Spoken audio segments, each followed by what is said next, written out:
Welcome to the channel. Today, we're making a DIY DC motor speed controller using a potentiometer and a 9V battery, a super simple and effective way to control motor speed manually.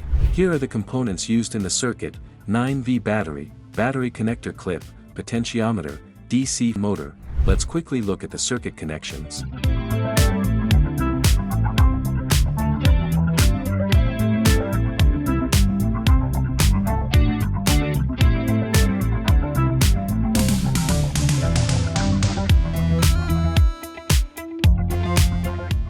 When you turn the knob, you increase or decrease the voltage going to the motor. Turning it up lets more voltage through.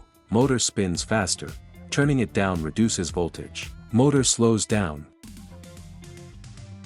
It's a great mini project for students, makers, and beginners. Thanks for watching. If you found this useful, like, share, and subscribe for more quick DIY electronics projects.